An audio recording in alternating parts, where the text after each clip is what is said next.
오늘 이 자리는 214차 모임입니다.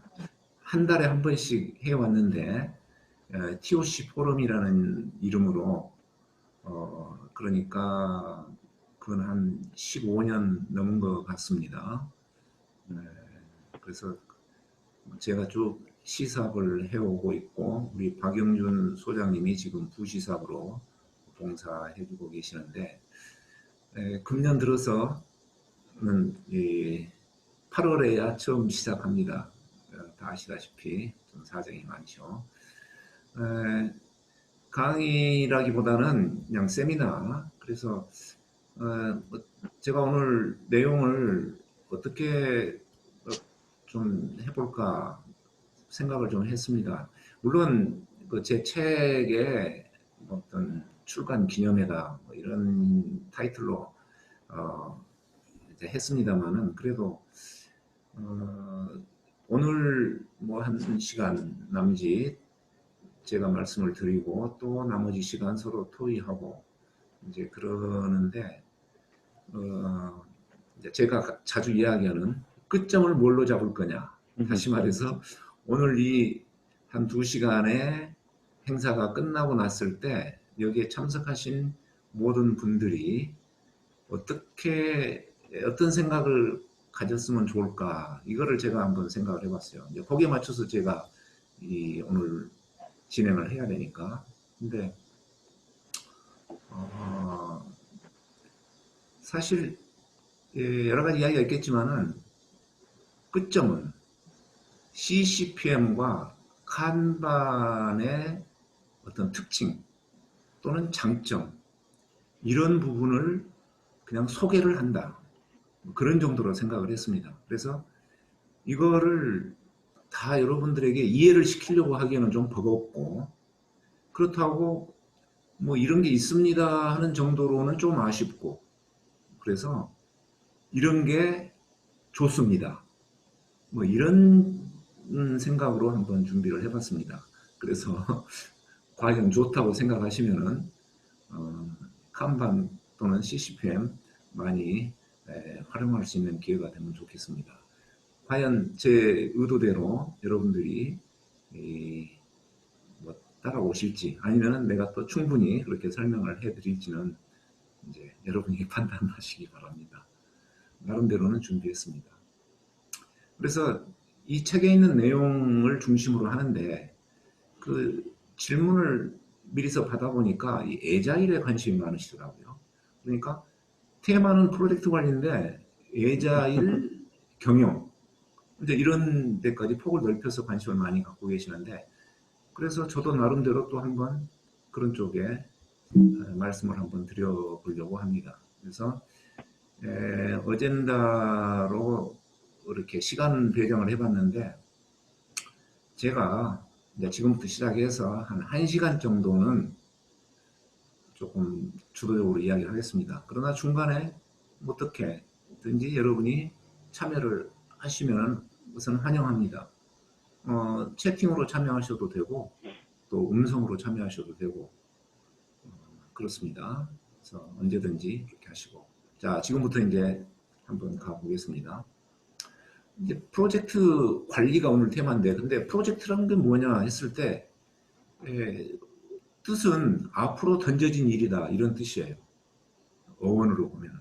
근데 이것이 앞으로 뭐가 던져져 있느냐, 미래에 완성된 어떤 모습, 그런 것에 대한 어떤 목표가 던져져 있다. 그러니까 목표를 세워놨다.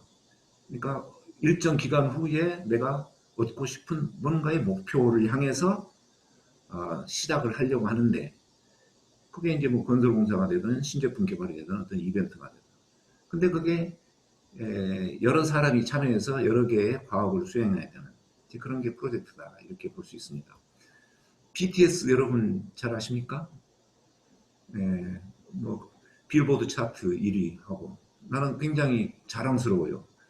근데 노래는 모르지만 우리 젊은이, 근데 이제 자랑스러운데 이 BTS를 키워낸 사람이 이렇게 하기까지는 이건 굉장히 큰 프로젝트였다, 이 말.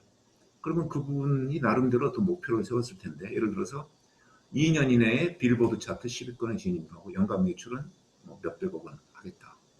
사실 어떤 프로젝트인지 이런 구체적인 목표가 있습니다. 이거를 앞에다 던져놓고 이제 렛츠고 가는 것이 프로젝트다 그죠. 근데 거기에 이런 과업이 있어요. 자, 이거는 제가 생각해 본 겁니다만은 아무튼 해야 될 일들이 있어요. 근데 이 해야 될 일들이 이렇게 걸리는 기간이 서로 다를 수도 있고 이 일을 맡은 사람이 다를 수도 있어요. 노래 연습을 시키는 사람 다르고 안무 연습 시키는 사람 다르고 영어 연습 시키는 사람이 다를 수 있다고. 그래서 우리는 이거를 그런 사람을 자원이라고 이야기하는데 리소스, 휴먼 리소스가 되겠죠. 그래서 여기는 색깔로 표현을 해놨습니다. 그래서 이 색깔이 다르다 그러면 리소스가 다르다. 그러니까 이제 이렇게 우리가 오늘은 생각을 해 보겠습니다. 그래서 이게 프로젝트예요. 이렇게. 근데 뭐 선진국이 될수록 또 뭐 나라가 발전할수록 프로젝트성 일이 많아진다고 합니다. 자, 그래서 이 프로젝트가 잘 진행이 되도록 하는 게 이제 프로젝트 관리인데, 근데 관리를 잘한다는 게 뭐냐? 저는 이 공식을 이렇게 한번 만들어 봤습니다. 이거는 거의 내가 만든 공식이라고 봐도 좋습니다. 어디 다른 책에서 내가 따온 건 아니에요. 조그마한 어떤 힌트를 어디서 받아가지고 내가 이렇게 한번 분모 분자로 나눠봤습니다. 그래서 분자 있는 거는 클수록 좋아요. 그렇죠. 프로젝트마다 수익성이 이제 클수록 좋은 거고. 그러니까 돈이 얼마나 되는 프로젝트냐. 그 돈 되는 프로젝트를 낮게 맞춰서 낮게 지켜서 프로젝트를 관리할수록 성과가 커져요. 그 다음에 또 건수가 많아질수록 커져요. 그 대신 이 프로젝트를 완수하는데 걸리는 기간이 짧아질수록 성과가 커집니다. 그래서 분모는 이 4번이고 1번, 2번, 3번은 분자예요. 자, 그러면 관리를 잘한다는 거는 분자는 키우고 분모는 줄이고 이제 그게 프로젝트 관리의 목표가 되는 겁니다. 사실 성과라는 게 일단은 돈으로 환산을 해야죠. 뭐 돈이 다는 아니지만은 그래도 이 돈으로 생각하는 게 여러 가지로 간편한 점이 많이 있어요. 그래서 일단은 성과를 돈으로 우리가 생각해도 저는 좋다고 생각합니다. 그래서 방금 이거요. 이 공식을 조금 더 설명을 드리면은 만약에 P1이 10개월에 걸쳐서 12억 원을 버는 프로젝트라고 했을 때 한 달에 1.2억 원을 버는 프로젝트가 되죠. 근데 납기를 준수할 확률이 예를 들어서 80%다 그러면은 1.2억 원이라기보다는 그것의 한 80% 정도만 기대 수익으로 생각하는 것이 뭐 약간 상식적으로 크게 벗어나지는 않을 것 같습니다. 그래서 소요 기간이 짧을수록 납기 준수가 잘 될수록 그 다음에 프로젝트의 수익성이 클수록 뭐 이렇게 이제 프로젝트를 선정을 잘 해서 진행을 하면은 좋지 않겠느냐. 그래서 그러한 일을 하는 것을 우리는 포트폴리오 매니지먼트라고 합니다. 그래서 프로젝트 관리를 한다는 것은 그 안에 사실 포트폴리오 매니지먼트도 들어가요. 근데 여기서 한 가지 또 우리가 추가로 생각해야 될 게 자원의 과부하 방지입니다. 만약에 자원의 부하가 지나치게 많이 걸리면은 특히 80%를 넘어가면은 효율이 급격하게 떨어집니다. 이 리드타임이 길어진다는 이야기는 효율이 떨어진다는 생산성도 떨어지고 마치 고속도로에 차가 시간당 100대가 다닐 수 있는 고속도로라고 한다면 그게 캐파예요. 근데 80대에 넘어서기 시작하면은 이 주행 속도가 급격하게 떨어집니다. 그런 일반적인 뭐 원리라고 봐도 괜찮은 그런 정도예요. 그래서 우리가 이렇게 프로젝트의 수익성을 좋게 하고 성과를 높이려면은, 이렇게 높이려면은 여기에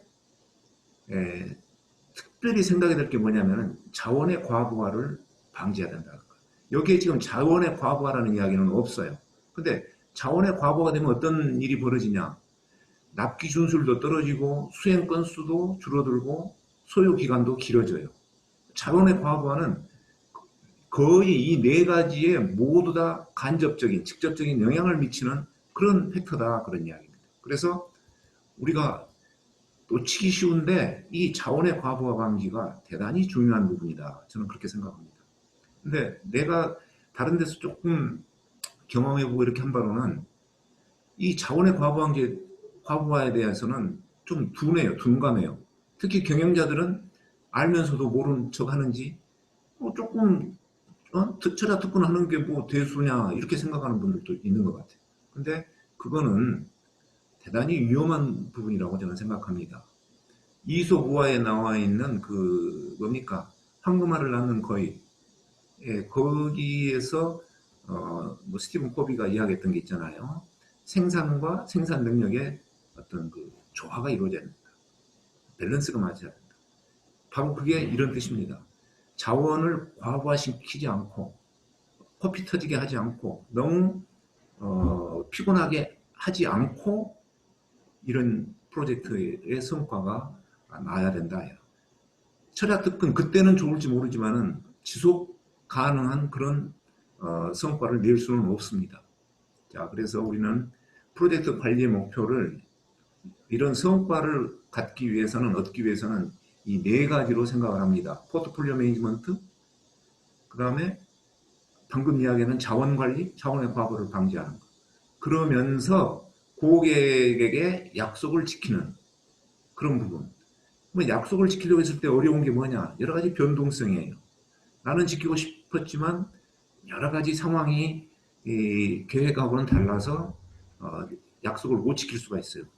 근데 상황이 이래서 약속을 못 지킵니다 하는 것은 고객한테 익스큐스가 안 돼요. 고객은 그거는 당신 사정이고 나한테 약속을 지켜라 이렇게 이야기하는 거고 그 약속을 지키는 것이 사실은 사업이에요.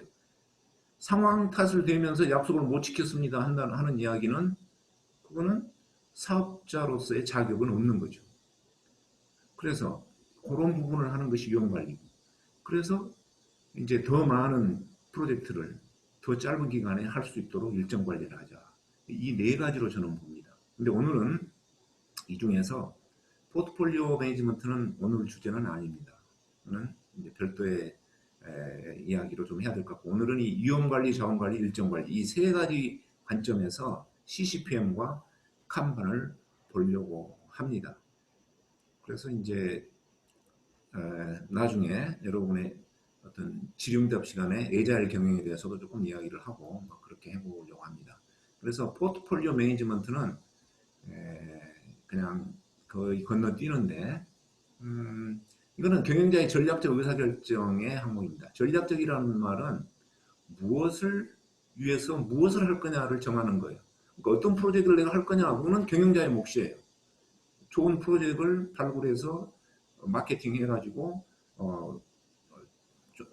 구성원에게 그걸 갖다 주는 것은 경영자가 해야 될 일이죠. 그래서 프로젝트의 개발 평가도 중요하지만 전체적인 효과를 고려를 해야 돼요. 전체적인 고려를 고려한다는 건 자원의 부하를 고려해서 그 캐파에 맞춰서 해야 된다 그런 이야기입니다. 자, 그 정도로만 하고 이 시간상 포트폴리오 매니지먼트는 넘어가겠습니다. 제가 뭐 조금 예제도 있고 그런데 요거는 생략을 하겠습니다. 자, 그래서 오늘 이 위험관리와 자원관리, 일정관리 세 가지 테마를 중심으로 CCPM과 칸반을 나눠보겠습니다. 위험관리라는 것은 수요가 불투명하고 과업이 불명확하고 과업의 수행시간이 불확실할 때 이것을 어떻게 극복해서 고객한테 약속을 지킬 거냐 하는 이야기예요.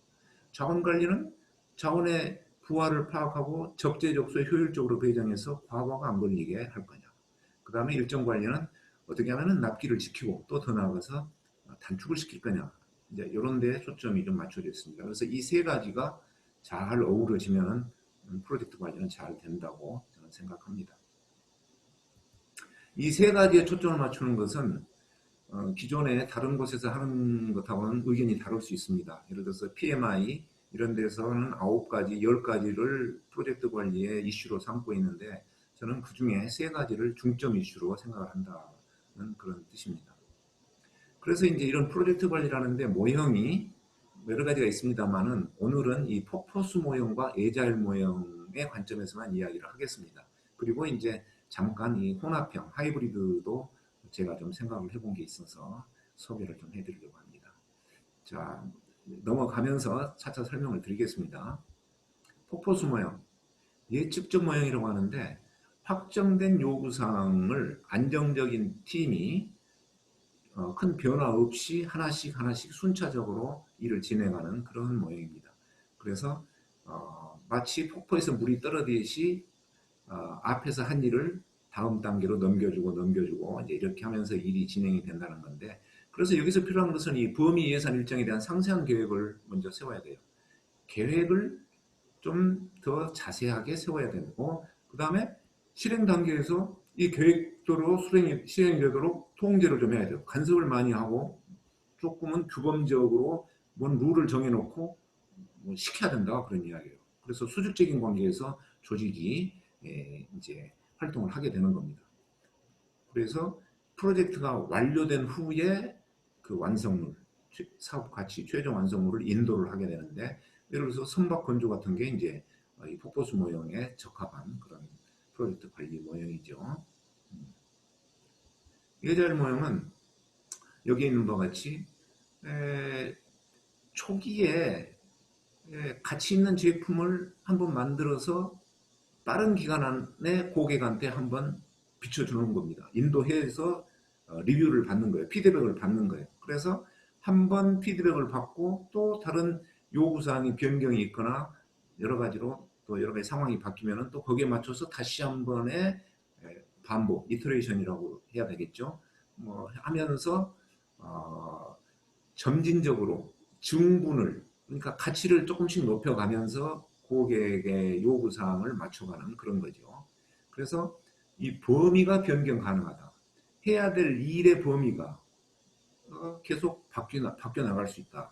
그래서 배를 건조하는 선박을 건조하는 곳에서는 좀 안 맞겠지만 소프트웨어를 개발하는 쪽에서는 이런 모형이 더 맞는 것 같습니다. 그러면서 여기서도 이제 과부하 방지하고 또 납기를 어떻게 하면은 고정을 시켜서 그게 맞출 것이냐. 이제 여기에 많은 관심을 두고 있습니다. 중요한 것은 범위가 변경 가능하다. 그게 이제 그 소프트웨어에서의 어떤 특징이라고 볼 수 있겠습니다. 근데 이 폭포수 모형과 에이자일 모형을 좀 단번에 좀 생각해 볼 수 있는 거, 특징을 생각해 볼 수 있는 거를 제가 좀 생각을 해봤는데 제가 이런 그림을 한번 그렸습니다. 폭포수 모형에 해당되는 프로젝트 또 그거는 이렇게 어떤 다이아그램 네트워크 형태로 그림이 그려지는 것이 아니겠는가. 그래서 폭포수 모형에 적합한 프로젝트는 이렇게 과업의 선후 관계가 명확하고 또 그것을 시작에서부터 끝에까지 계획을 어느 정도 세울 수 있어서 그 계획을 이런 네트워크 다이아그램 형태로 나타낼 수 있는 것. 그게 폭포수 모형이 아닌가 이렇게 생각을 해봤습니다. 근데 에자일 모형에 적합한 것은 이런 네트워크로 해야 될 과업을 표현하는 게 아니라 이런 목록으로 리스트로 해야 될 과업을 표현해 놓고 이 과업 간의 우선순위 정도만 정해 놓으면서 그 중에 일부를 반복적으로 수행해 나가는 그런 프로젝트이 에이자일 모형에 적합한 거 아닌가 이렇게 생각해 봅니다. 그래서 여기서는 굳이 어떤 네트워크 모형으로 네트워크 다이어그램을 이걸 그릴 필요가 없습니다. 목록만 잘 갖추어지면은 그걸 보면서 목록을 추가하고 또 변경해 가면서 해야 될 일을 찾아서 과업을 수행해 나가면 되는 뭐 그런 것으로 저는 생각을 해 봤습니다. 근데 이거는 폭포수 모형과 에자일 모형의 특징을 이제 이런 다이아그램 또는 목록으로 생각해 볼 수도 있다 하는 그런 정도입니다. 그래서 자, 또 어떤 사람은 이제 이렇게 뭐 그림을 그려 놓기로 했어요. 폭포수 모양은 최종 인도물의 어떤 그 피처, 기능, 이거는 이미 고정이 되어 있습니다. 선박 그러면은 그 선박의 모든 사양이 결정이 되는 상태에서 그 선박 건조를 시작하는 거예요. 그렇지만 일을 하다가 봤을 때 걸리는 기간이나 예산이나 비용은 조금 수정을 해가면서 이 배를 만들어낼 수가 있어요. 물론 품질은 기본이죠. 근데 에자일 모형은 기능을 변경시킬 수는 있어요. 소프트웨어를 개발하는데 조금 이 기능이 바뀔 수도 있고 또 추가될 수도 있고 삭제될 수도 있어요. 다만 지켜야 될 건 뭐냐? 어떤 시각, 납기, 고정된 어떤 인도 시기에 딱 납품을 해야 되고 비용에 맞춰서 그 일을 해내야 된다. 뭐 이렇게 이제 이야기를 하는 경우도 있습니다. 아무튼 이런 특징이 있는데 폭포수 모형과 에자일 모형에 근데 폭포수 모형도 이런 일정 계획을 가지고 이제 계획을 세우고 이 계획을 따라서 실행을 하려고 합니다.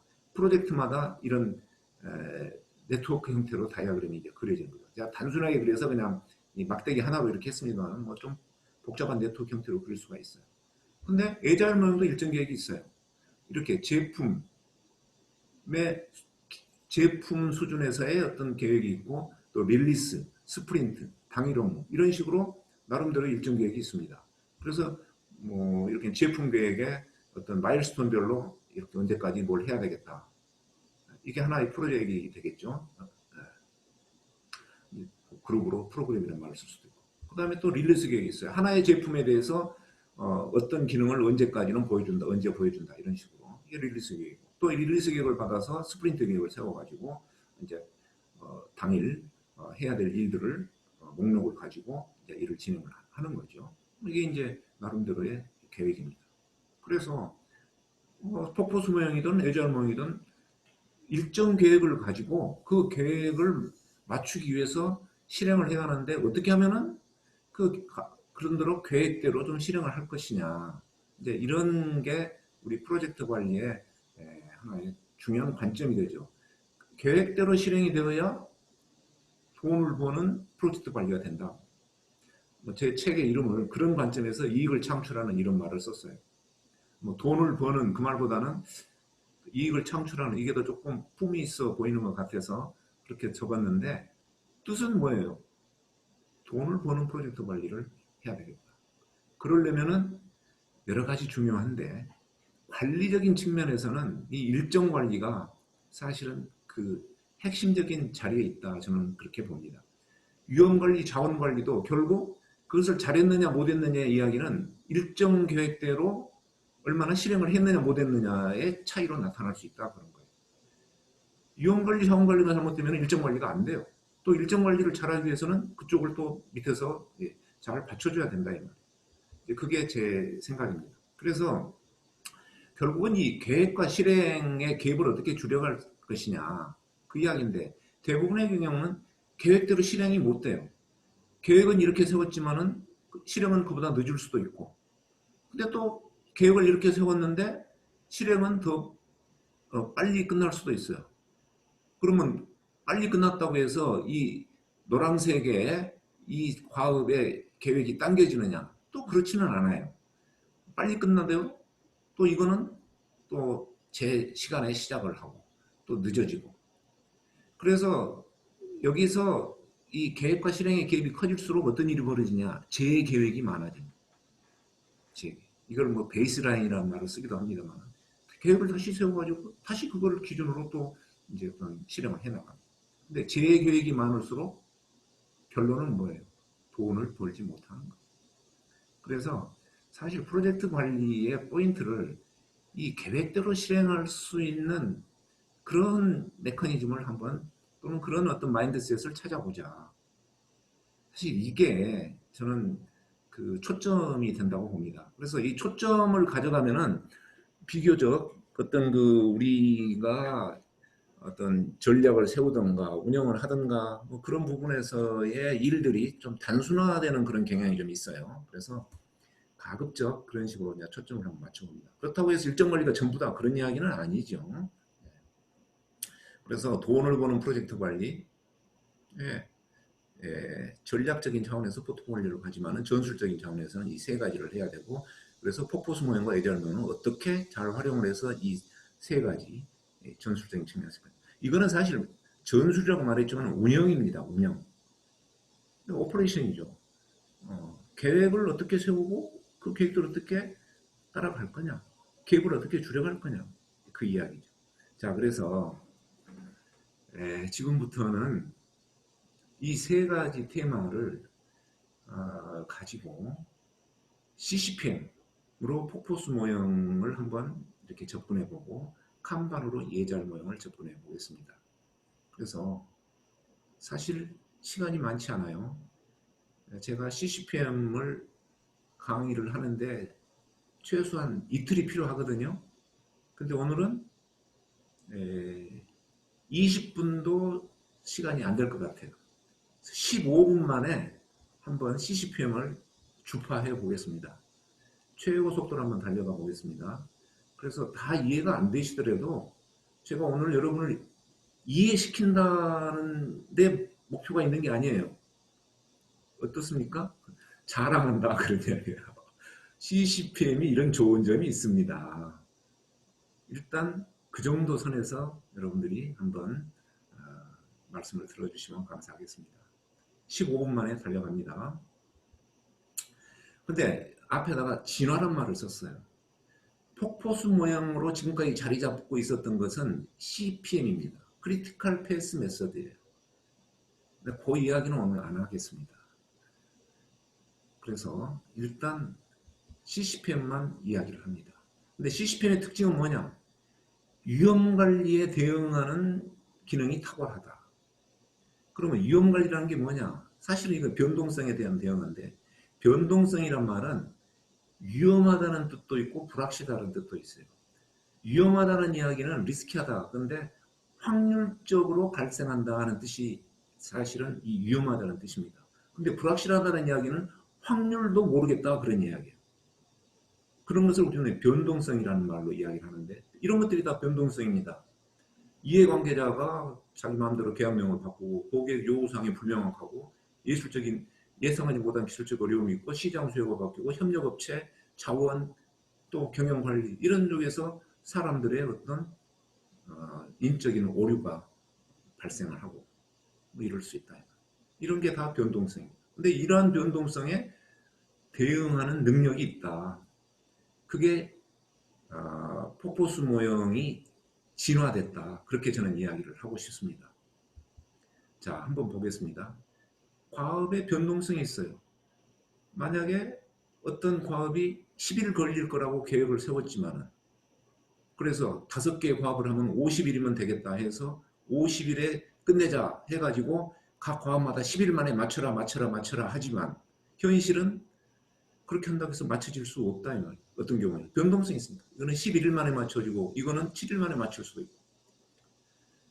그래서 이렇게 12일짜리가 어떤 경우에는 11일, 7일, 12일, 6일, 14일 해서 최종 결과는 50일 만에 끝났다고 하지만은 각 과업마다 10일 만에 끝난 건 아니다. 그러면 지금까지 전통적인 폭포수 모형은 과업마다 이 기간을 확정적으로 정해놓고 과업마다 그 기간 안에 마치라고 관리를 했던 게 지금까지 프로젝트 관리 방식이에요. 그게 전통적인 폭포수 모형입니다. 10일 만에 맞춰라. 10일 만에 맞춰라. 근데 CCPM은 10일 만에 맞추는 게 중요한 게 아니라 50일 만에 마치는 것이 더 중요하다. 그 이야기. 각 과업을 뭐 어떤 계획대로 맞추는 것보다 프로젝트를 최종 완성품, 인도물을 정해진 납기안에 맞추는 것이 더 중요하고 아니면은 더 나아가면 그것만 맞추면 된다 그런 이야기예요. 그러니까 각 과업별로 정해진 기간 안에 일을 수행시키는 것은 잊어버려라. 극단적으로 말하면 그런 이야기입니다. 그게 진화됐다는 내용이에요.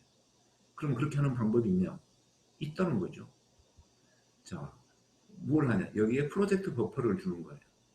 그래서 10일, 보통 사람들은 10일이라고 이야기하지만 그것을 마칠 확률이 한 50% 정도 되는 기간으로 계획을 세워요. 7일이라고 합시다. 그러면은 여기에 15일 정도의 여유가 생기는데, 이건 35일 계획으로 하고 15일을 프로젝트 버퍼라는 이름으로 이걸 두고, 그래서 실행을 했을 때 만약 여기서 11일 만에 끝나고 7일 만으로 12일 만에 끝나면은 요게 전부 합쳐서 지금 며칠이 걸렸냐면은 37일, 21일, 21일 만에 한번 해보자 하고 계획은 세웠는데 실제로는 30일 만에 끝났어요. 19일, 30일 만에. 그러면은 이것보다는 9일이 더 걸렸는데 그 9일을 이 프로젝트 버퍼 15일에서 지원을 해주는 거죠. 그러니까 프로젝트 버퍼가 이제 15일에서 9일이 이쪽이 지원을 해줬으니까 6일이 남았어요. 그러면 앞으로 해야 될 일, D와 E를 하는데 7일 만에 맞추면 좋지만은 그렇게 못 맞추더라도 6일은 더 사용해도 이 두 개의 과업을 하는데 6일을 더 사용해도 프로젝트 납기 50일 만에 끝내는 데는 지장이 없다고 말이에요. 그게 CCPM이 이 변동성에 대응하는 방법으로 만들어 놓은 겁니다. 그것을 우리는 프로젝트 버퍼라고 그래요. 그럼 만약에 이제 실제로 이런 네트워크로 어떤 프로젝트가 있다 그러면은 이렇게 계획을 세워요. 이렇게 조금 도전적인 계획 기간으로는 52일이지만은 프로젝트는 71일 만에 끝나면 돼요. 그러면 여기에다가 19일의 프로젝트 버퍼를 두고 진행을 하는데 만약에 여기에 16일짜리가 실제 진행을 하다 보니까 20일이 걸렸어요. 그러면은 원래 계획보다 4일이 더 많이 걸렸어요. 그러면은 이 프로젝트 버퍼 19일에서 4일을 뺀 15일로 이 프로젝트 버퍼가 줄어들어요. 그 이야기는 이만큼 요게 프로젝트 버퍼가 이렇게 줄어들었다 그 이야기예요. 그러면 여기다 이제 색깔을 칠해놓고 이게 녹색의 상태에 와 있다 이렇게 보고, 그 다음에 또 31일쯤 갔더니 코딩이 12일 걸릴 줄 알았더니 16일이 걸렸어. 그러면 또 4일이 더 이 프로젝트 버퍼에서 소비가 됐어. 그러면 19일에서 이제 아까 4일 이번에 4일 그러니까 8일이 이 버퍼가 줄어들어서 11일짜리 버퍼가 돼. 여기서부터 여기까지가 11일이에요. 11일 남았어. 그럼 나머지 일을 할 때 여기에 계획되어 있는 일보다 11일 더 쓰더라도 프로젝트 완료 기간 71일을 끝내는 데는 아무 지장이 없다고 말이야. 그 대신 지금 예상되는 완료 기간이 지금은 이거지만은 31일 때는 또 이러고 돼 있어요. 그러면은 요런 그 상태를 이런 색깔로 표시를 해서 신호등이라 해가지고 색깔로 표시해가지고 지금 이게 어디에 와 있느냐, 지금 이 노란색에 와 있다. 그 신호등만 보면서 이게 노란 신호등에 이렇게 와 있으니까 71일에 끝내는 별 지장이 없겠구만 이렇게만 생각을 하고 필요한 시간만큼 여기서 과업을 해라 이렇게 이야기를 하면은 여기서 아무리 변동성이 발생하더라도 그 발생된 대로 그냥 차분하게 일을 하면 된다 이 말. 꼭 이거를 6일 만에 끝내라 8일, 18일 만에 끝내라 이렇게 강압적으로 일을 시키지 않아도 된다 그 말이에요. 이게 CCPM이 변동성에 대응하는 방법입니다.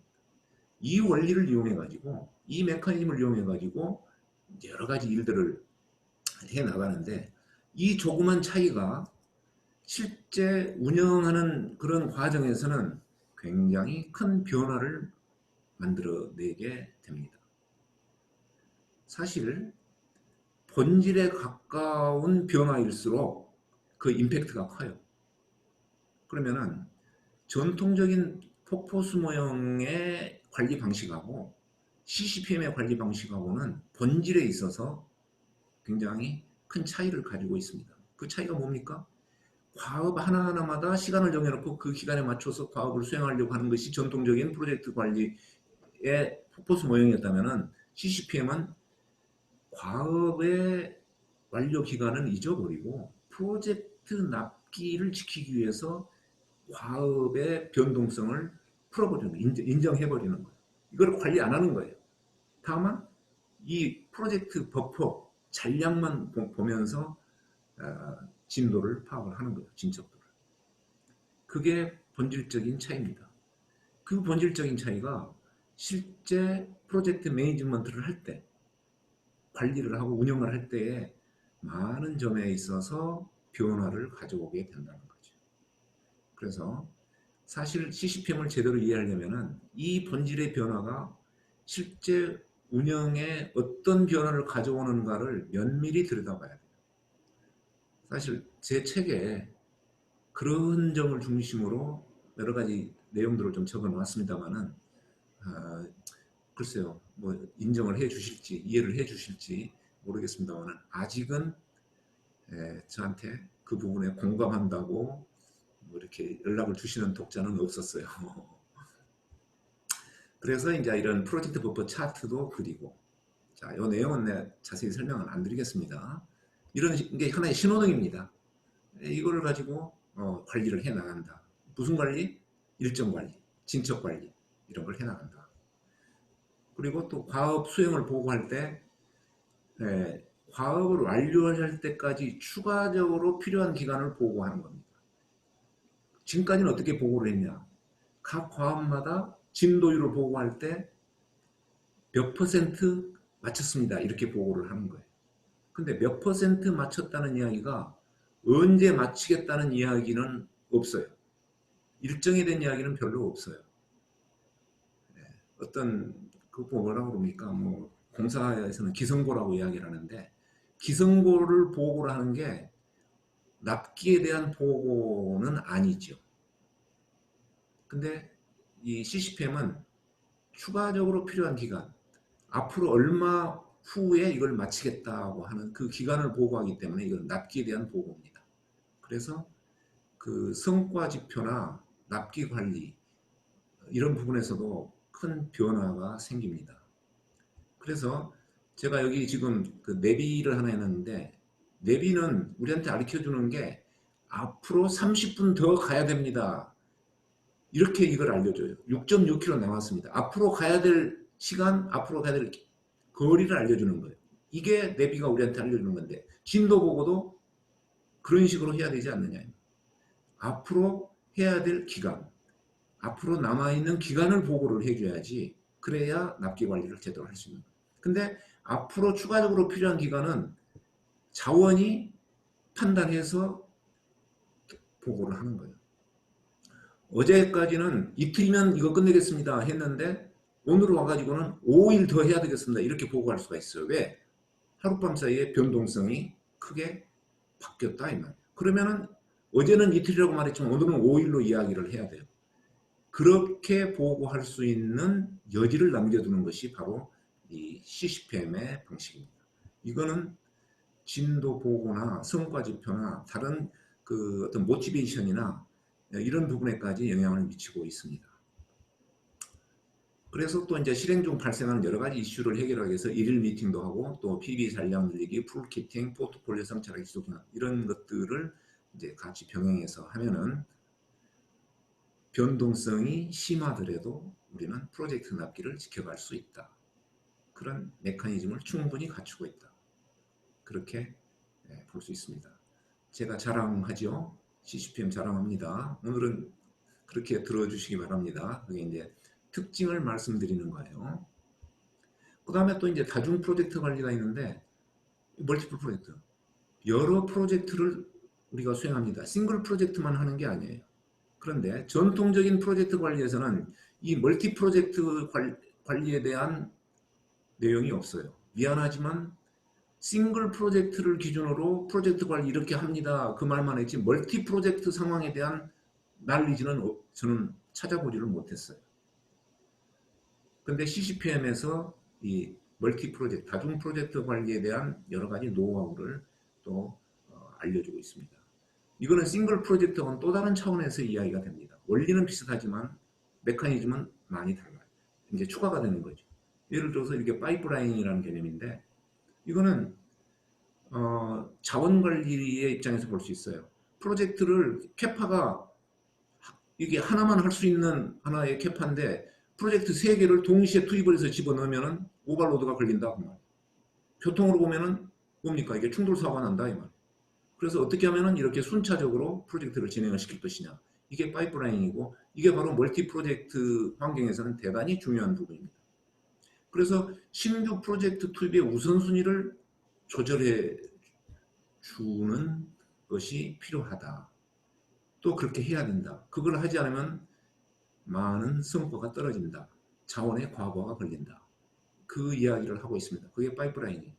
그래서 이 파이프라인을 어떻게 할 거냐? 그 중에 하나가 동시 진행 수를 제한하는 방법도 있고, 이거는 단순하면서도 대단히 그 임팩트가 큰 하나의 방법입니다. 그래서 이 프로젝트가 있을 때 예를 들어서 3개로 제한했다고 하면 이 지금 이게 무슨 색입니까? 뭐 주홍색입니까? 이 주홍색 자원이 하고 있는 과업이 하나의 병목 자원에 해당이 된다 그러면은 여기에 걸려 있는 과업이 동시에 3개 이상 걸리지 않도록 이 프로젝트 다른 프로젝트를 투입을 제한해서 늦게 시작해라 그 말이에요. 이런 것도 하나의 파이프라인이 됩니다. 아무튼 이렇게 해가지고 다중 프로젝트를 관리하는데 이 다중 프로젝트도 이런 차트, 프로젝트 버퍼 차트를 이용하면은 한눈에 그 진행 상황을 볼 수가 있습니다. 지금 여기에 프로젝트가 몇 개가 있느냐? 차트 하나에 5개의 상태가 들어가 있습니다. 하나, 둘, 셋, 넷, 5개. 그러면 이 프로젝트는 순조롭게 진행이 되고 있고 이 프로젝트는 조금 납기를 지키려면 뭔가 조치가 필요한 상황이고 이 프로젝트는 이미 납기를 놓쳐버린 그런 프로젝트. 5개의 프로젝트의 상황이 하나의 대시보드에 그대로 리얼타임으로 나타내질 수가 있습니다. 자, 이게 CCPM입니다. 그래서 CCPM은 위험관리, 자원관리, 일정관리를 이렇게 여러 가지 방식으로 할 수 있도록 이런 어떤 그 프로세스들이 갖춰져 있다. 메커니즘이 갖춰져 있다. 툴들이 이미 다 만들어져 있다. 업무 프로세스가 정형화되어 있다. 이렇게 말씀을 드릴 수가 있습니다. 따라가기만 하면 됩니다. 그 다음에 제가 간판 앞에 무슨 말을 수식어를 붙일까 그랬는데 총아란 말을 붙였어요. 이 말이 무슨 뜻인지 압니까? 사랑을 많이 받고 있다 그런 뜻이죠. 누구의 사랑을 많이 받느냐? 정남기의 사랑을 많이 받고 있어요. 제가 봤을 때 간판이 괜찮아 보여요. 그래서 에자일 모형 중에서 제가 간판을 중점적으로 조금 여러분에게 소개를 해드리려고 합니다. 이유는 간단해요. CCPM하고 그 원리가 동일해요. 그 이론적 배경의 뿌리가 똑같습니다. 더 정확히 말하면 TOC예요. Theory of Constraint에서 나온 거예요.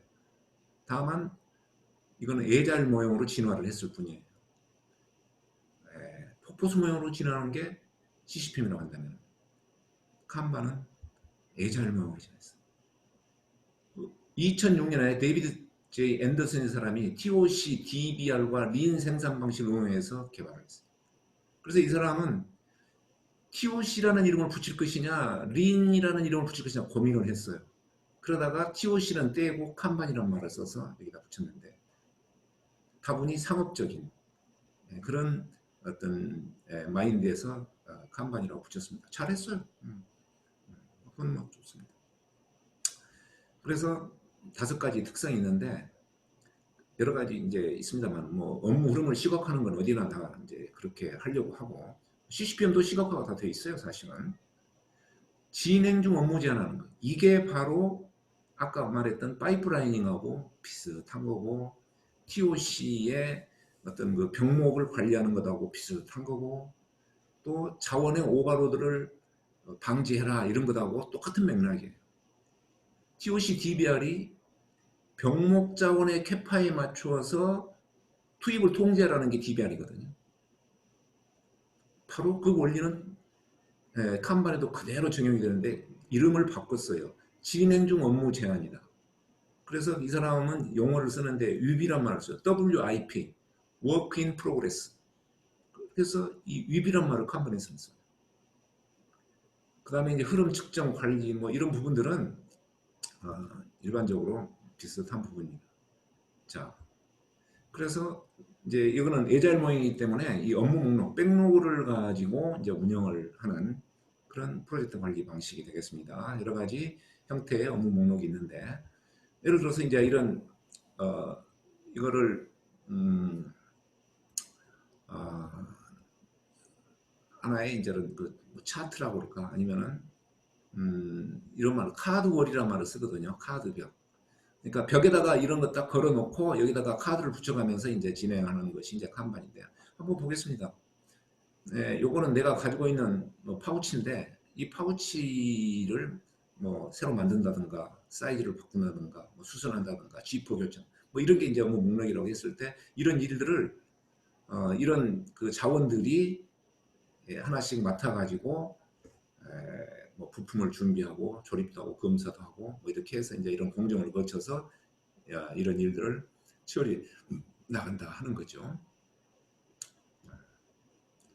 그런데 이제 이걸 어떻게 하느냐, 뭐 kanban의 운영 메커니즘을 한 3, 4분에 걸쳐서 잠깐 말씀을 드리려고 합니다. 이게 카드벽이에요. 카드월. 근데 여기 위에 숫자가 적혀 있습니다. 숫자. 이게 윗 번호, 윗 개수예요. 윗. 워크 인 프로그레스의 개수입니다. 다시 말해서 이 단계에서 동시에 진행할 수 있는 과업의 개수는 3개다 그 말이에요. 여기서는 2개, 여기서는 3개, 1개. 지금 여기에 내가 이 숫자에 맞춰서 이 카드를 이렇게 해놨습니다. 이거는 뭡니까? kanban인데 아무튼 과업이라고 생각하면 됩니다. 과업에 대한 뭐 여러 가지 명세를 여기다가 이제 적어 놓은 거죠. 그래서 3개, 합쳐서 2개, 합쳐서 3개, 하나. 그 이상은 여기에서 진행을 시키지 마라 하는 거예요. 그러니까 이게 동시 진행하는 과업의 수를 제한하는 거예요. 이게 TOC에서 하는 DBR이나 CCPM이나 똑같은 원리다 그 말이죠. 그러니까 스크럼하고의 차이는 이것이 있느냐 없느냐의 차이입니다. 가장 큰 차이는 이걸로 보면 돼요. 자, 그래서 이제 만약에 이런 상황에서 이제 이런 일을 하려고 합니다. 자원이 이렇게 있습니다. 그 다음에 이런 공정을 거칩니다. 자, 편의상 내가 데이라고 했는데 이거는 그냥 일이 진행되는 순서를 쭉 이렇게 표현하는 겁니다. 꼭 하루에 이런 게 꼭 벌어진다 그 이야기는 아닐 수 있습니다. 오해 없으시기 바랍니다. 자, 요 중에 2개를 갖다가 2가 이거를 맡아서 이제 이렇게 선택을 했습니다.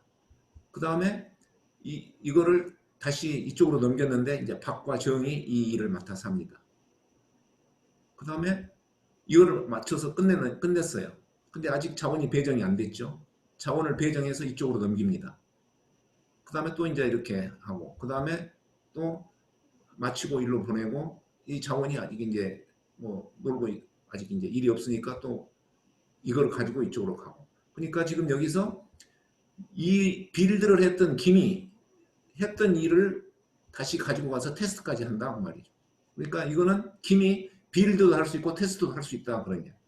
그래서 교차 기능이라고 하는데, 아무튼 kanban을 쓸 때는 여기에 있는 자원들이 여러 가지를 할 수 있는 멀티플레이어가 많이 있으면 좋고, 또 어떤 경우에는 꼭 굳이 그럴 필요가 없을 수도 있어요. 전문 기능의 자원이 그냥 계속 한 가지만 오랫동안 할 수도 있고 그렇습니다. 크게 제한하지는 않아요. 자, 또 이렇게 왔습니다. 이제 여기에 3개가 있어요. 근데 이렇게 맡아서 일을 하는데 3개를 하고 있는데 여기서 일이 끝났지만은 이게 이쪽으로 투입이 못 돼요. 왜? 3개 이상 있으면 안 되니까. 이걸 지켜야 되니까. 그래서 일단 대기하고 있습니다. 이렇게 큐가 있어요. 이제 대기 상태예요. 그렇게 하라는 겁니다. 이거를 철저히 지키라는 거예요. 왜? 그래야 자원의 과부하도 방지되고, 자원의 과부하가 방지돼야 실제로 이 일이 빨리 끝난다. 흐름이 빨라진다.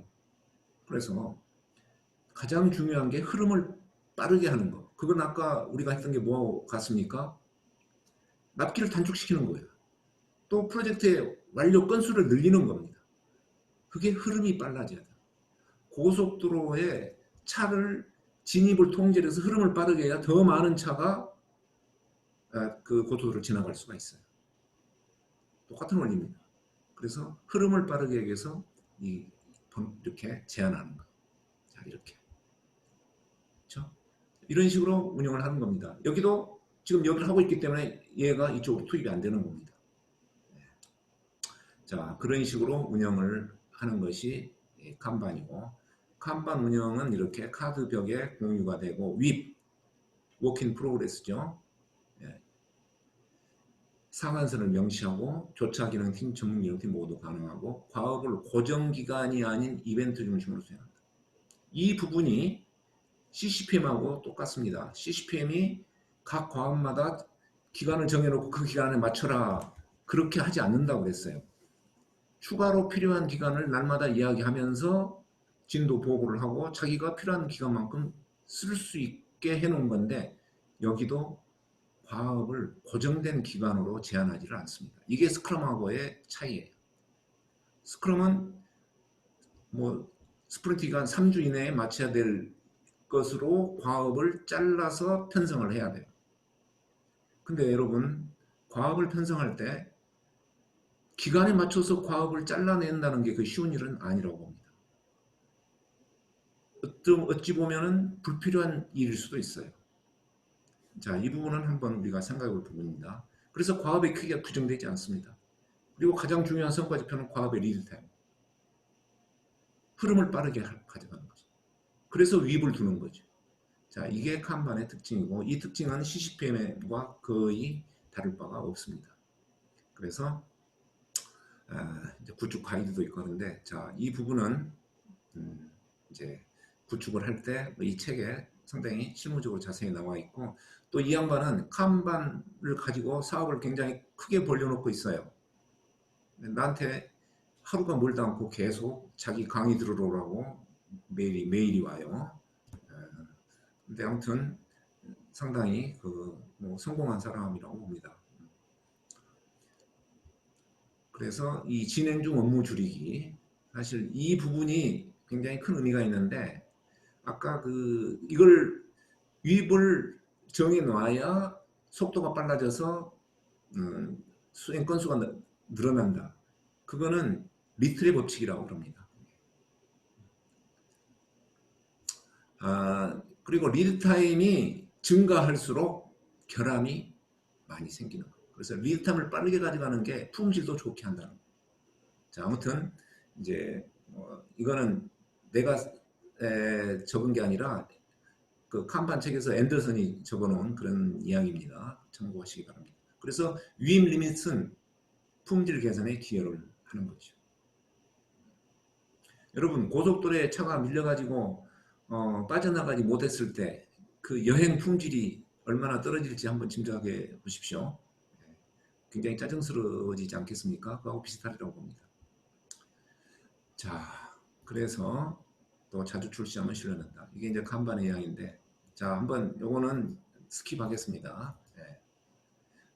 그 책에는 있는 내용들입니다. 그래서 kanban의 소프트웨어도 있고 뭐 괜찮아요. 제가 써보니까 굳이 카드워를 안 만들어 쓸 수 있는데 그러나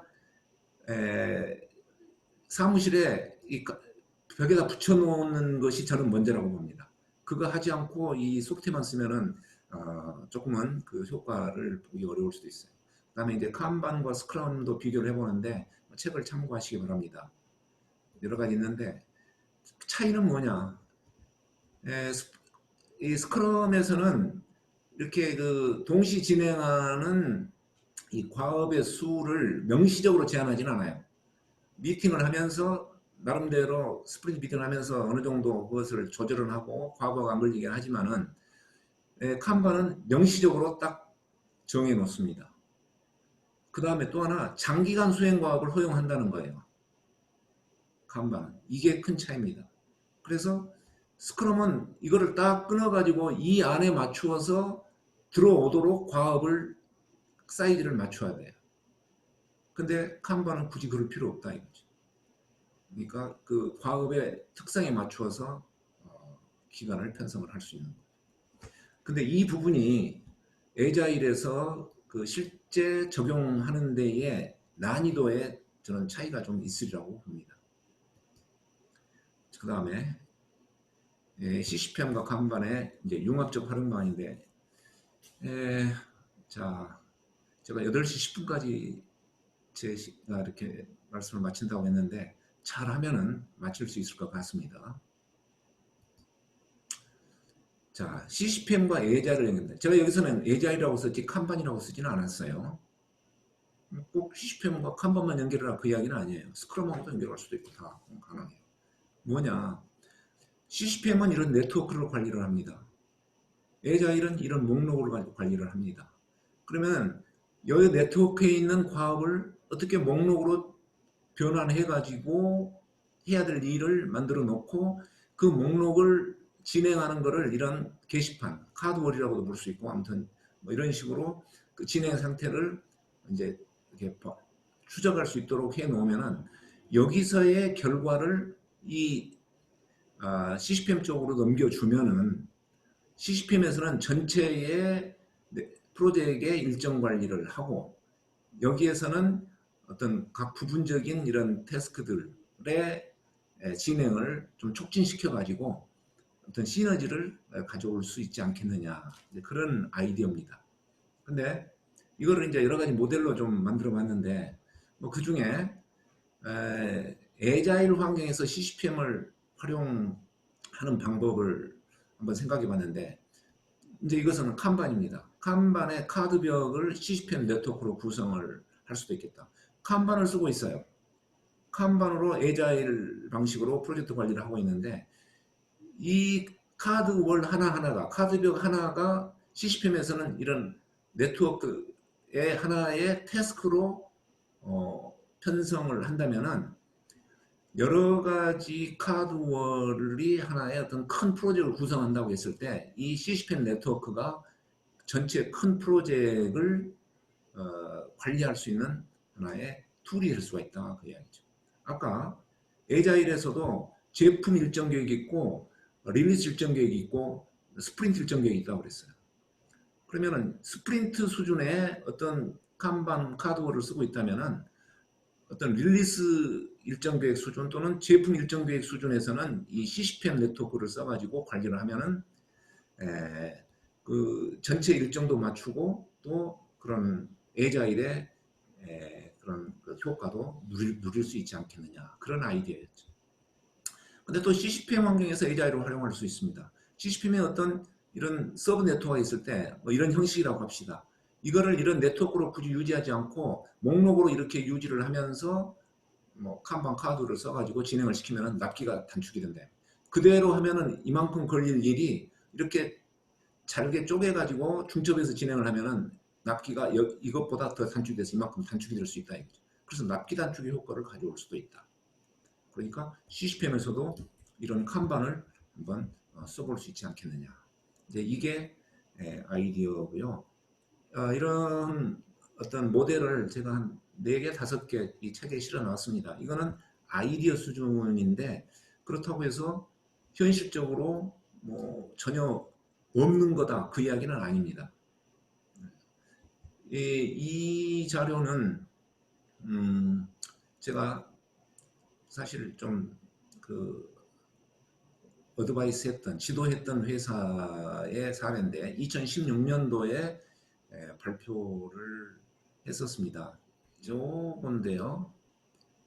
결론적으로 말씀드리면은 칸반의 카드월은 아닌데 벽에다가 이런 비주얼 보드라고 이름을 붙였습니다만 보드를 만들어서 붙여놓고 관리를 하겠어요. 그러면 여기는 뭐냐? 이쪽이 전부 프로젝트입니다. 프로젝트 하나하나예요. 각 프로젝트마다 거쳐가는 공정들이 이 가로로 이렇게 쭉 있습니다. 근데 어떤 프로젝트는 이 공정을 거치지만 어떤 프로젝트는 이 공정을 안 거칠 수도 있어요.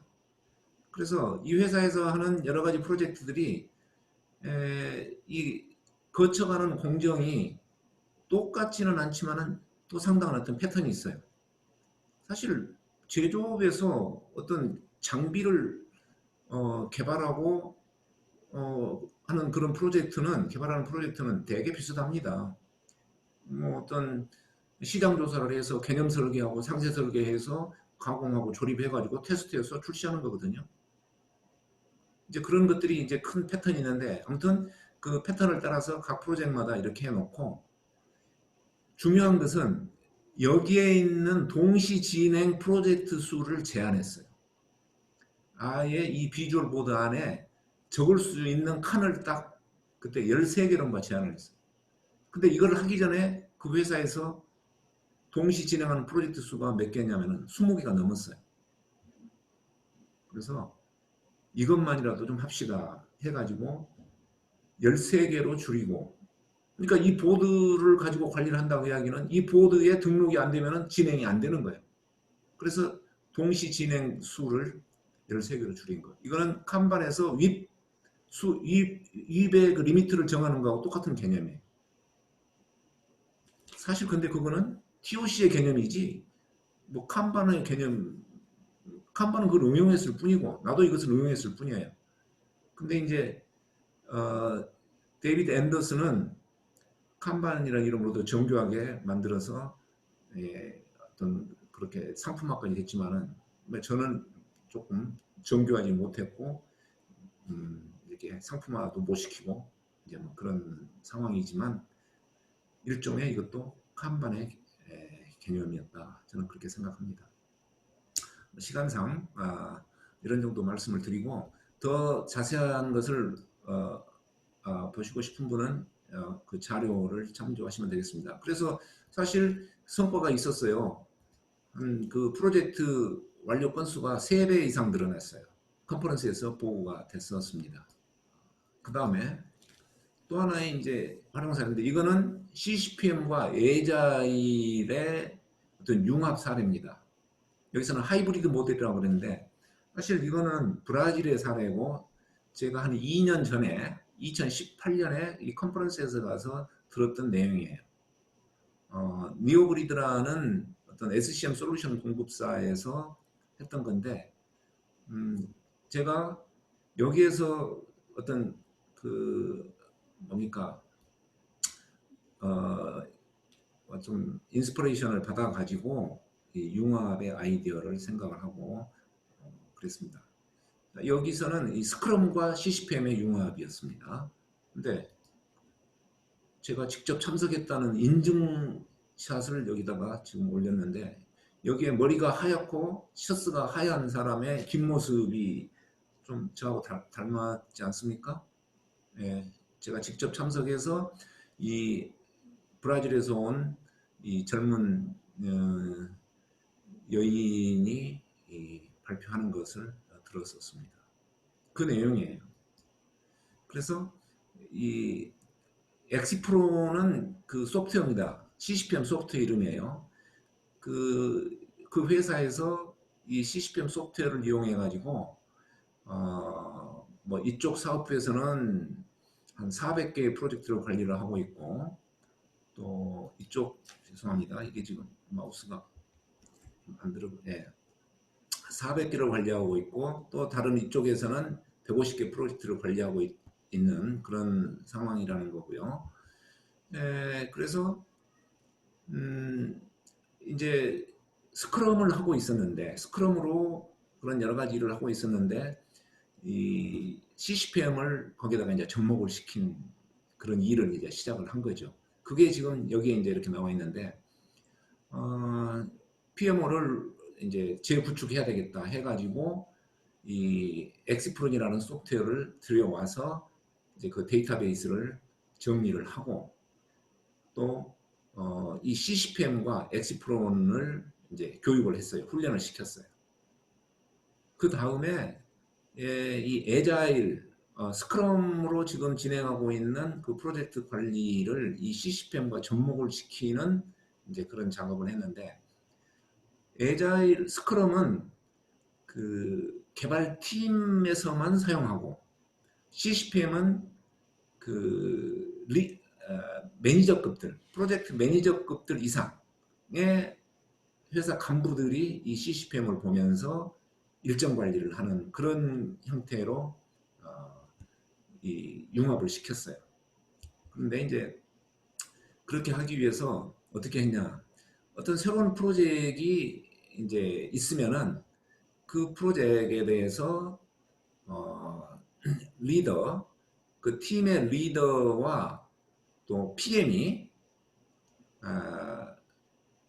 여기서는 이제 팀 리더와 그 팀에서 그 필요한 기간을 한번 그 추정을 해 봅니다. 새로운 프로젝트에 대해서 이거는 얼마나 걸릴 거고 누구누구 어떤 자원들이 여기에 가담을 해야 되겠다. 이제 이런 그 랍한 계획을 세우는 거죠. 그 다음에 그 팀의 개발팀의 리더와 프로젝트 매니저 PM이 만나서 그 프로젝트를 엑시프론에 이렇게 입력을 시킬 것을 상의를 합니다. 그러면 거기에 입력시키는 내용은 아까도 말씀드렸듯이 뭐 릴리스 계획이나 제품 계획, 다시 말해서 네트워크 다이어그램으로 표현될 수 있는 수준의 그 내용만 입력을 시켜요. 그게 이제 하나의 태스크로서 이제 그 네트워크 태스크가 네트워크로 구성이 돼서 입력이 되면 그게 그 소프트웨어에 이제 등록이 되는 거죠. 그러면은 이 소프트웨어에서 여기에 리소스 로딩이라고 하고 다이나믹 드럼이라고 했는데 아까 말한 파이프라이닝을 하는 겁니다. 그러니까 오버로드가 걸리지 않고 그 동시 진행되는 프로젝트 수가 너무 많지 않도록 여기서 조정을 해줘요. 이제 그게 아까 말한 그 간반에서 말하는 윗 리미트를 정하는 뭐 그런 것하고 비슷한 개념이죠. 이제 그렇게 해서 이제 하는데 이게 이제 파이프라인이죠. 그냥 그 소프트웨어 입력을 시키면은 각 프로젝트마다 이제 이렇게 나오는데 이 빨간색은 납기를 지킬 수 없다. 뭐 그런 뜻이죠. 뭐 이거는 이렇게 하면 진행된다. 근데 이거를 파이프라이닝을 해서 전부 납기를 지킬 수 있는 그런 수준으로 좀 조정을 해서 이제 진행을 하는데 여기 있는 것이 하나의 프로젝트입니다. 그러면 이 하나의 프로젝트는 그 CCPM 네트워크로 입력이 되어 있고 그 CCPM 네트워크에 있는 각 태스크마다 개발팀이 스크럼으로 그 일을 진행을 하는 거죠. 그래서 각 그 이제 스프린트를 3주 단위로 해가지고 팀에서 팀 리더랑 같이 작업을 한 다음에 그 내용을 그냥 CCPM 그 소프트웨어에다 올리는 거예요. 그러면은 매니저들은 이 엑시프론 소프트웨어만 보고 지금 현재 그 론칭되어 있는 프로젝트들이 어떻게 진행이 되고 있다. 이런 상태를 파악을 하게 되죠. 이렇게. 이걸 보고 파악을 하고 그래서 무슨 강압적으로 지시한다기보다 여기에 맞춰서 또 매니징을 하고 팀 리더들하고 상의를 하고 그렇게 모니터링하고 컨트롤하는 거죠. 그렇지만은 이 에자일 팀에서 하는 그런 데일리 미팅이나 스프린트 플래닝이나 뭐 스프린트 리뷰, 스프린트 회고 뭐 이런 일들은 다 그대로 진행을 하는 거예요. 그러니까 그 스프린트 팀에서는 지금 하던 대로 그대로 하고 자기들의 그 진행 결과만 그 CCPM에 보고를 하는 거예요. 그래서 스프린트 팀에서는 지라를 쓰고 매니저급, 프로젝트 매니저급 이상에서는 엑시프론을 써가지고 진행을 시키는데 그렇게 하니 이 매니저들이 프로젝트의 시작과 완료 시기에 대해서 훨씬 더 명확하게 인지를 하게 됐다. 그게 이제 가시화가 됐다 이 말이에요. 그러니까 경영층에서는 대단히 좋아하는 그런 부분이고 그리고 또 그 CCPM 소프트의 PB 스테이터스 아까 그 신호등 프로젝트 버퍼 상태 또 뭐 이런 것들을 보니 얼리 워닝이라는 이제 그건 소프트웨어에서 나오는 건데 뭐 이런 것들을 보면서 어떤 그 프로젝트가 이제 제대로 수행이 되고 있는지 또 앞으로 어떻게 수행이 될 건지 뭐 이런 것들을 미리서 이제 예측 가능하게 됐다. 이제 그런 이야기고. 그 다음에 메소돌로지를 이렇게 바꾸는데 다시 말해서 스크럼만 하다가 CCPM까지 접목을 하는 것이 상당히 그 큰 혼란을 일으키지 않을까 염려했는데 그런 혼란은 없었다. 그렇게 이야기를 했습니다. 그래서 이 두 메소돌로지를 한데 융합시키는 게 그렇게 어렵지 않았다 하는 거고, 그래서 어떤 프로젝트 단위의 좀 더 큰 규모의 관점에서 이 스케줄을 지키고, 그렇더라도 또 에자일 방법을 써서 그 지금까지 해오던 그런 것들을 또 더 살려나갈 수 있는 그런 시너지 효과가 있었다. 그렇게 설명을 했었습니다. 자, 저한테 이렇게 미리서 그 질문을 한 10개 주셨는데 순서를 이렇게 가져가면서 질문에 답변을 좀 드리겠습니다. 1번 질문입니다. 제가 아까 칸반을 뭐 에자일 모형의 총화 그랬는데 왜 총화란 말을 쓰냐? 왜 스크럼을 놔두고 칸반을 더 중점적으로 이야기를 하느냐 그 이야기인데, 아까도 말씀드렸다시피 이론의 뿌리가 모두 TOC에 있습니다. 그래서 저는 그 두 가지를 융합한다고 했을 때 이게 서로 궁합이 더 잘 맞겠다.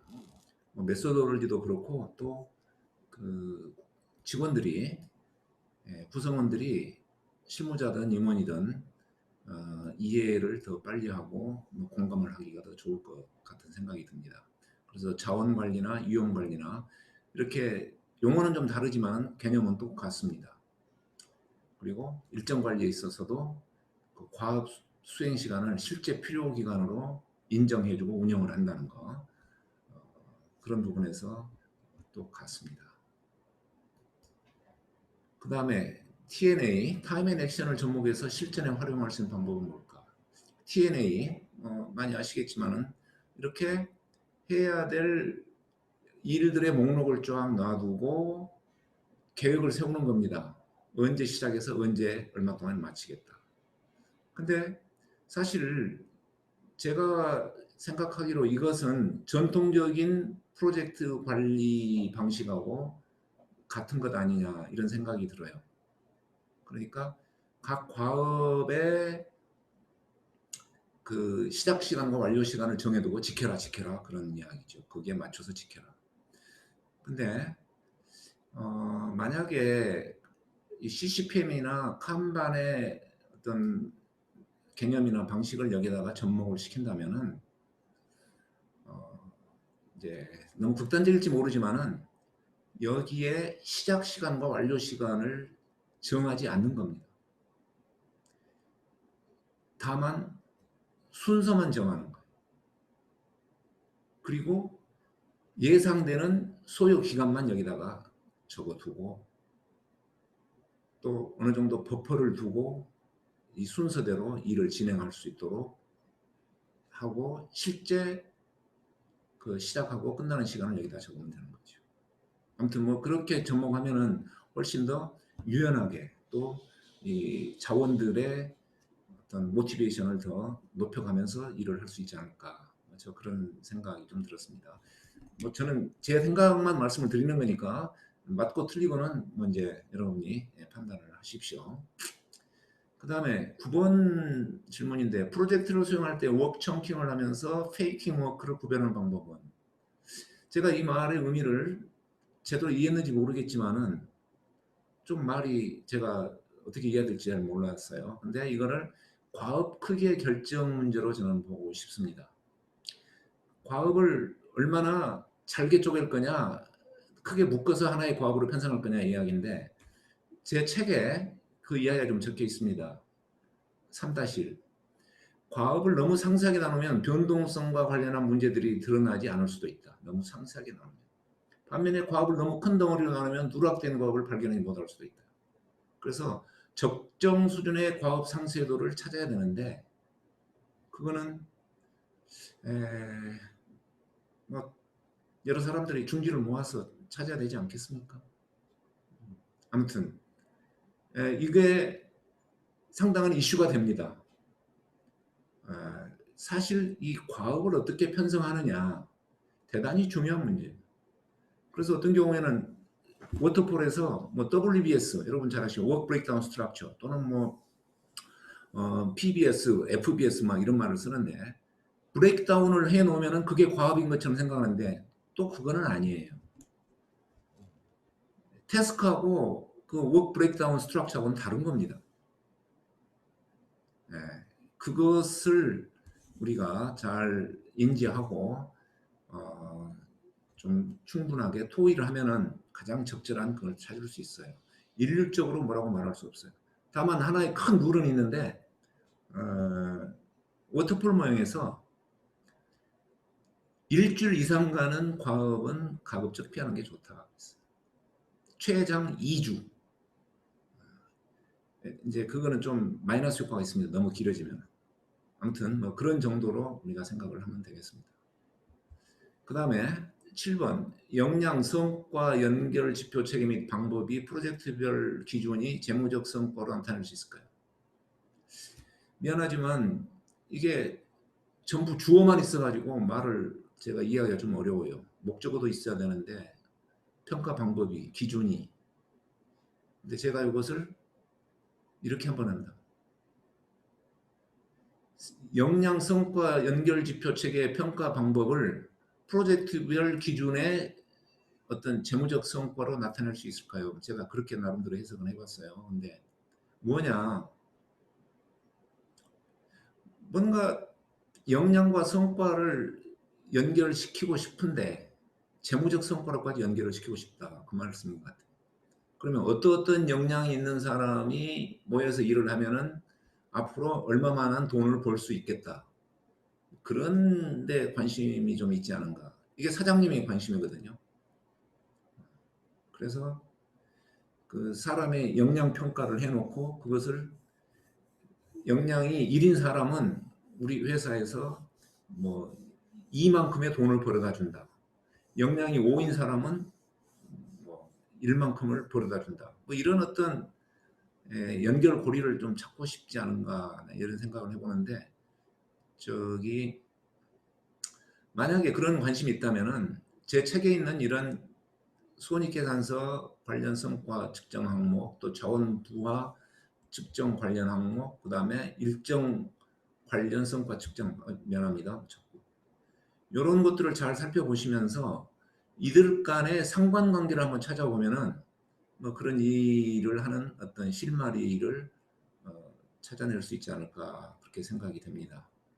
자, 그래서 저는 그 정도로만 여기서 말씀을 한번 드려보겠습니다. 이러한 부분을 측정을 하고 상관관계를 한번 찾아보면 이거는 귀납적으로 사후적으로 어떻게 해볼 수 있는 거지 사전에 어떤 그 정성적인 부분의 역량 뭐 이런 것들을 사전에 어떤 정량적인 돈 어떤 재무적인 성과로까지 그것을 환산한다는 것은 그거는 쉽지 않은 일이라고 봅니다. 그래서 귀납적 어프로치가 적절하지 않을까 그렇게 생각이 듭니다. 실적을 가지고 한번 해볼 수는 있지 않겠느냐. 그 다음에 이제 TOC가 뭐냐 이제 그런 말씀을 좀 물으시는데 TOC는 이런 제약에 초점을 맞춰서 어떤 시스템 전체를 최적화시키려는 그런 이론입니다. 제약이라는 게 병목일 수도 있고 또는 어떤 사람의 심리적인 부분일 수도 있고 정책일 수도 있고 여러 가지 그런 제약들이 있습니다. 제약이라는 것은 목표 달성을 방해하는 겁니다. 내가 달성하고자 하는 목표가 있어요. 투자 수익률 얼마. 그거를 방해하는 게 뭐냐. 가장 치명적인 게 거기에 결정적인 영향을 미치는 게 뭐냐. 그게 제약이죠. 그걸 찾아서 개선을 하면은 비교적 가장 효과적으로 시스템 최적화를 이룰 수가 있다. 전체 최적화를 이룰 수 있다. 부분 최적화를 벗어날 수 있다. 그런 방법들, 이론들 이런 것들을 체계화해 놓은 것이 TOC고 그래서 어떤 업무적인 부분에서 또는 리더십 어떤 자기 개인 리더십, 조직 리더십의 관점에서 그런 부분들을 이렇게 성취해 나갈 수 있는 여러 가지 메소돌로지들을 갖추고 있습니다. 그 중에 하나가 CCPM이고 여러 가지가 있습니다만은 어떤 물리적인 개선 또는 어떤 그 논리적인 개선, 또 어떤 부분에는 심리적인 부분까지도 약간 터치를 하면서 그런 그 제약 중심의 전체 최적화, 이제 그런 거를 우리가 이제 추구하는데, 아무튼 생각보다 지식 체계가 방대합니다. 그리고 생산, 개발, 유통, 또 마케팅, 전략, 전술, 그 다음에 리더십, 뭐 이런 부분, 문제 해결, 논리적인 사고, 이런 모든 부분들의 그런 부분들을 지금 하고 있는데, 아무튼 좀 단시간에 설명드리기는 조금 그렇습니다만 대략 그렇게 이해를 해주시고, 그래서 CCPM도 또는 칸반도 그 병목, 제약 중심으로 전체 최적화를 이루어가는 이제 그런 내용들로 많이 구성이 되어 있고, 그래서 전체 최적화이기 때문에 여러 가지 또 추가적인 부분도 좀 생각이 되고 그렇습니다. 그 다음에 이제 2번, 3번, 5번, 10번의 그 질문인데, 사실 이 부분은 오늘 제 책의 내용의 범위는 좀 벗어나는 부분이라고 볼 수가 있습니다. 사실 제가 프로젝트 관리 책을 썼는데 에자일 경영을 다루기에는 좀 뭐 아직 미흡하거든요. 근데 저도 한번 생각을 해봅니다. 그래서 이 자료는 전통적 경영과 에자일 경영은 제가 금년 2월 달에 우리 협회 행사에서 제가 참석한 분들한테 짧은 시간 한번 드렸던 그런 내용이 말씀드렸던 내용인데, 여기서 오늘 한 5분 만에 또 한번 슬쩍 그 내용을 말씀드리는 걸로 해서 이 네 가지 질문에 대해서 답변을 좀 드릴까 합니다. 제가 일일이 이거는 뭐 노하우는 이런 것이고 뭐 실패 사례는 이것 때문에 실패했고 그렇게 말씀드리기는 좀 어렵고요. 네, 자, 그래서 전통적인 경영은 뭐 유계질서 기반의 통제 조직이고, 조직의 의사결정을 관리자가 주도하는 중앙 집중적이고 수직적이고, 철저한 훈련과 치밀한 계획으로 준비한 후 실행하는데, 그게 이제 전통적 경영이라고 했을 때, 에이자일 경영은 짧고 작은 단위로 업무를 분할하고 빠른 의사결정을 실행하고, 또 계략적으로 계획하고 실행하면서 계획을 수정해 간다. 또 팀이 집단지성으로 자율적으로 기획하고 업무를 본다. 수평적인 또 경계 없는 조직 문화, 뭐 이런 부분을 좀 강조하는 게 아니겠느냐, 이렇게 생각을 해봤습니다. 그래서 비교를 굳이 한다면은 목표는 동일합니다. 어떻게 하면 가치 성과를 높일 것이고 주어진 자원을 최대한 활용해서 신속하게 어떤 성과를 낼 것이냐, 뭐 지속적인 개선까지도 다 같은데, 방법에 있어서 업무의 규모를 에자일일수록 더 작은 단위로 편성을 하고, 업무 수행 조직도 에자일일수록 더 자율적인 팀으로 만들어가려고 하는 게 아니겠느냐. 그래서 에자일 경영이 되려면은 구성원들의 동기부여가 잘 돼야 되죠. 그래서 역량이나 문제 해결 능력이 있어야 되고, 또 자율 조직팀이 있어야 됩니다. 자율적으로 잘 알아서 해야 돼요. 누가 시켜서 하는 것보다.